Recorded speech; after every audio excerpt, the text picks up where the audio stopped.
What's up everyone, my name's Tom and welcome to TechStream. Today, thanks to the guys over at Iiyama, we're taking a look at their new Gb3461wqsu-B1. This is one of their new Red Eagle gaming line monitors and, well, let's see what I think of it. So we'll start off with the tech specs of this thing.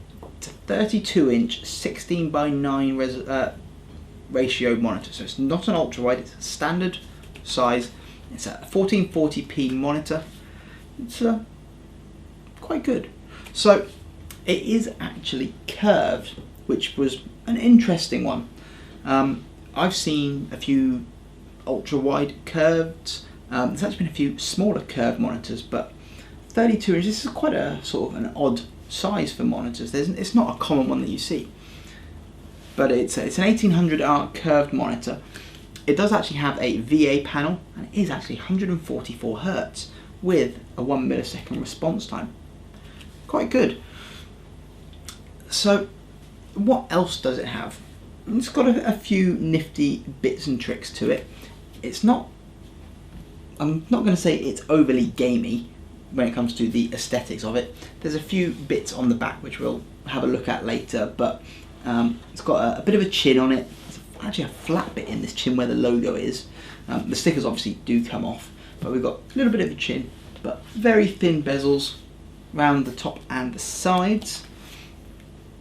And when it comes to the gaming tech side of things though, it does actually include FreeSync, or I think they call it the FreeSync Premium version. So it does actually support HDR as well.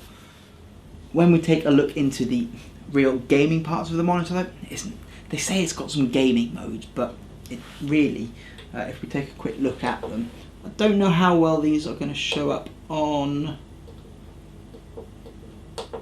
the, let's get down to it, it's that one. So there's a little, it's not that one, it's this one. So I've actually got this off now, and we can cycle through them. And it's got a few gaming modes in there, a few different ones. All it seems to really do though is boost the brightness. Wasn't massively impressed with the gaming modes and didn't particularly like the look they gave it, for me personally.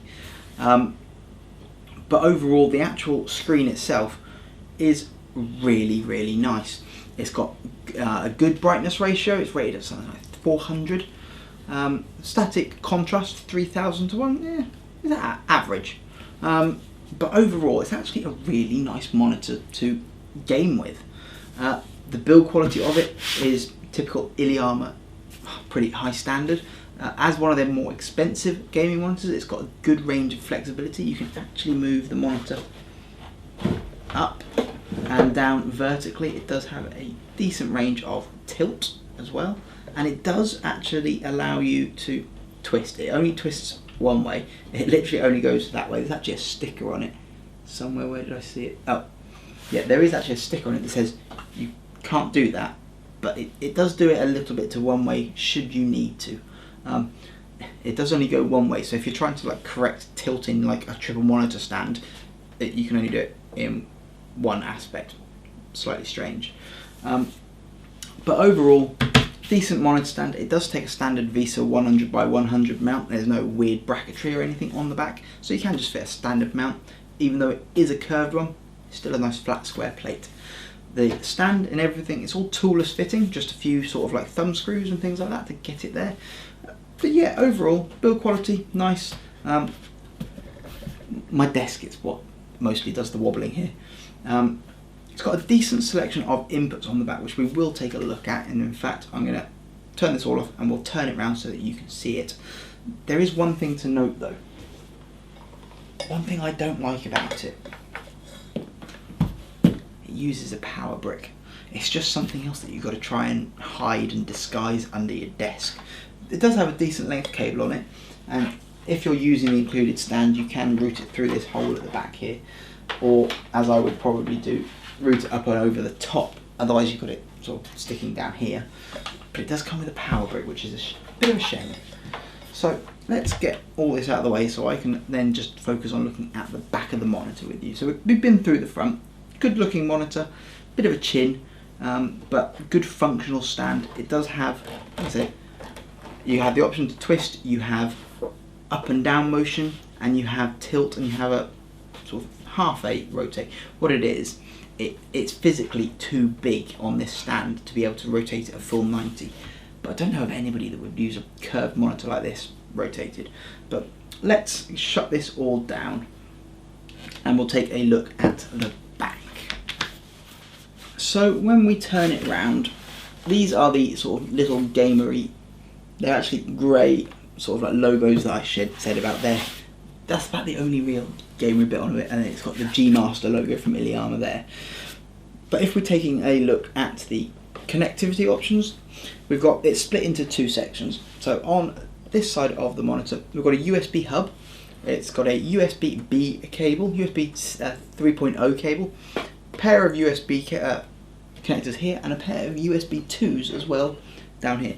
And they do actually supply you with a massive range of cables. You get the USB cable, there's HDMI, there's DisplayPort, there's the power adapter.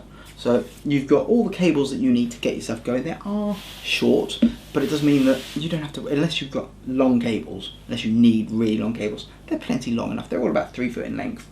So plenty of length there to be able to connect it all up and get going straight away. You will also notice here Kensington lock. So if you're using this in an esports place or an internet cafe or somewhere like that, you do have the option to actually lock it. Iiyama's speciality is business monitors, hence things like that get included. Now if I can just lay this down carefully, because it's quite a substantial and heavy monitor, and we'll actually be able to sort of see the curve that it's got. So with this sort of laid down in front of me here so I can show you it, like I said, now that it's not actually standing up, you can actually rotate it all the way around, and in fact I think it would actually rotate to 90 in the position that I've got it.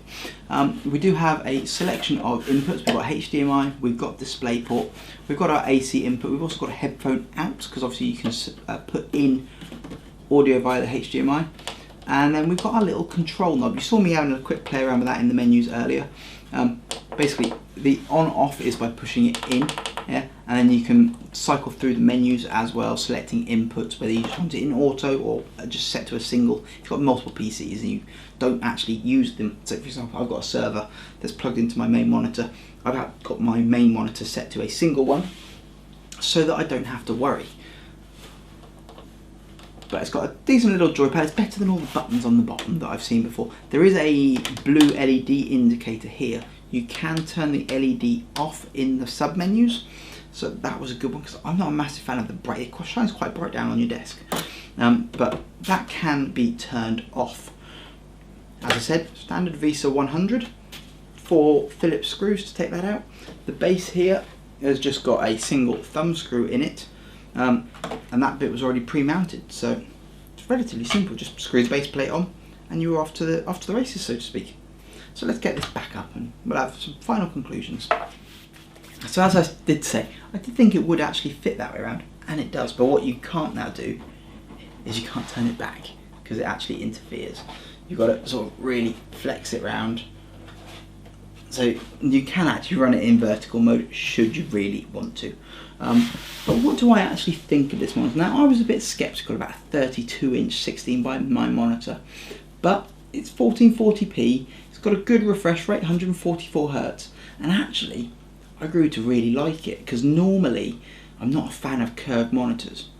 The ultra-wides, fair enough, they do need it, but 16 by 9s I normally find they're not big enough to need it.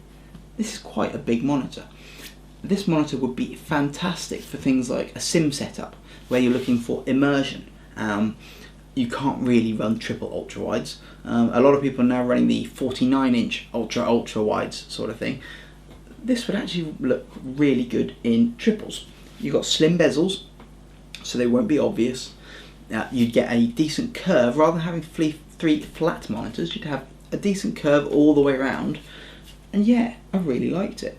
The build quality on it's great. The inbuilt audio, yeah, it's typical monitor. I must admit, the 40-inch 4K that I run behind me, that's got really good audio, but it's a big monitor. It's thick, it's chunky. It's a TV without a TV tuner, so it's got half decent audio.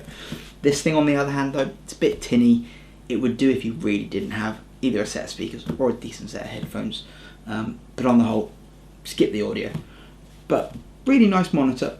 Comes with lots of things in the box. Only thing that I don't like about it is that power adapter. It's a great monitor. I've seen them here in the UK for £330. I'll put some links down below, obviously, for you to have a look at it. It's got decent tech specs. It's got a decent selection of inputs. It's got a USB hub, which is always handy. It's especially if you've got your PC located. I've got mine now right next to me, but if your PC is in a cupboard or tucked away, it could be awkward to get to them. Having it on your monitor is a nice little addition. They're just here on this side at the back here, easy enough to find, and being able to just turn it, you can always just turn your monitor a little bit to get to it.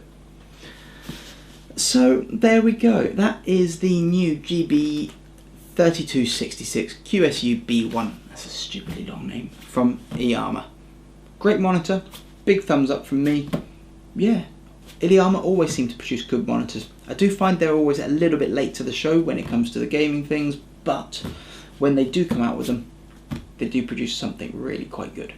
And they all seem to do it at quite a good price as well. So there we go, guys, that's about it for today. I'm going to give this a massive thumbs up. I like it. I think we've actually got some more Iiyama monitors coming in soon for some more reviews.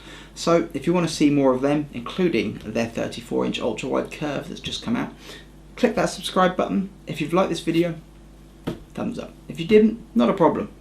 As always, if you want to see more of me, I will be back soon. Thank you very much, and bye for now.